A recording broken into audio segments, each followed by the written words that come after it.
Data integrity की। What is the data integrity? It is a security service that deal with the identification and alteration to the data. The data may get modified by an unauthorized entity intentionally or accidentally. Integrity service confirm that whether data is intact or not since it was created, transmitted or stored by an authorized user.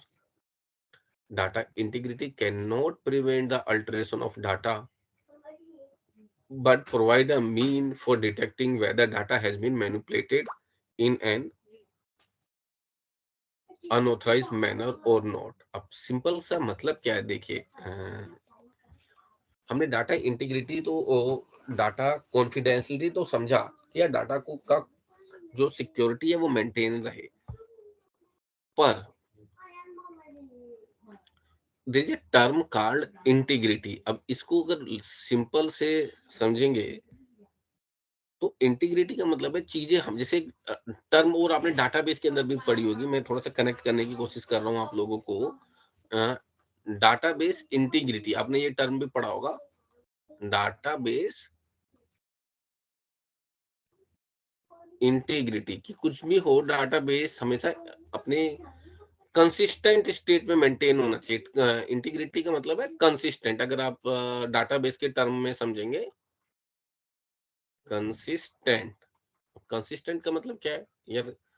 For example मान लीजिए मैं पहले database से connect करता हूँ, फिर यहाँ पे क्रिप्टोग्राफी में बताता हूँ, आपको अच्छे से क्लियर रहेगा। मान लीजिए ये दो टेबल है, ठीक। कोई स्टूडेंट टेबल मान लेते हैं, स्टूडेंट टेबल, यहाँ पे रोल नंबर है फॉर एग्जांपल, और यहाँ पे नेम है, और यहाँ पे फॉर एग्जांपल ब्रांच है मान लीजिए। यहाँ रोल नंबर 1 2 3, नेम है ABC, ठीक है, और ब्रांच है CS ME और EC मान लीजिए फॉर एग्जांपल। और डेफिनेटली ये मार्क्स कोई टेबल है और इसमें भी रिकॉर्ड मेंटेन किया हुआ है, और यहाँ पे मार्क्स टेबल है मान लीजिए।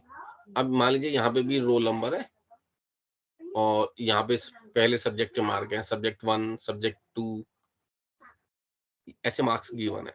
अब मान लीजिए फॉर एग्जांपल किसी स्टूडेंट का रोल नंबर जो 2 है, यहाँ पे 1 2 3 मान लीजिए ऐसे है, तो फॉर एनी रीजंस, ठीक है, let's take an example, for any reasons roll number 2 change हो जाता है, और रोल नंबर 2 का रोल नंबर मॉडिफाई करके अपग्रेड करके रोल नंबर 4 कर दिया जाता है, ठीक है।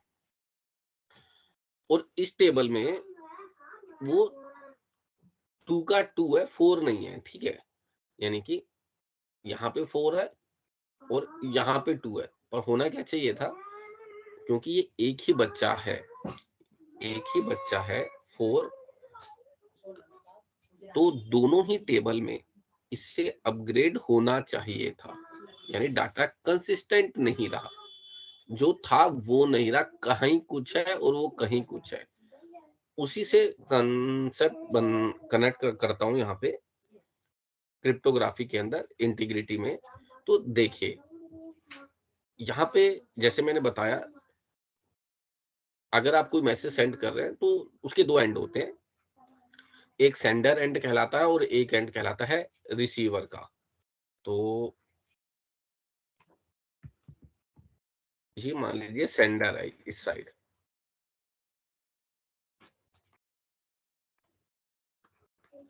सेंडर ने मैसेज सेंड किया, मैसेज सेंड किया, ठीक। अब मान लीजिए मैसेज में क्या लिखा, मैंने मैसेज को यहाँ टाइप कर दिया फॉर अंडरस्टैंडिंग। मैसेज में उसने लिखा गुड मॉर्निंग, ठीक है, this is the message actually, और यहाँ पे आपका रिसीवर बैठा हुआ है, ठीक है। तो सेंडर ने मैसेज भेजा गुड मॉर्निंग किसके लिए? रिसीवर के लिए। बट इन बिटवीन जो अटैकर्स हैं या उन्होंने इस मैसेज को पढ़ा।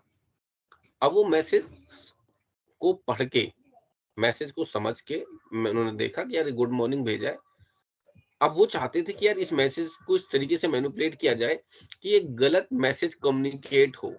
तो उन्होंने क्या किया, हैकर्स ने क्या किया कि उन्होंने ये गुड वर्ड को यहाँ से चेंज किया और फॉर एग्जांपल उन्होंने इसे बना दिया, उन्होंने इसे कर दिया बैड। अब आप सोचिए उन्होंने क्या किया, उन्होंने मैसेज का मीनिंग बदल दिया। मैसेज था क्या, जाना क्या था, पहुंच गया क्या। अब जब रिसीवर को मैसेज मिला तो रिसीवर के पास क्या मैसेज पहुंचता है, बैड मॉर्निंग, तो जिसका मीनिंग टोटली बदल गया। I hope you getting my point.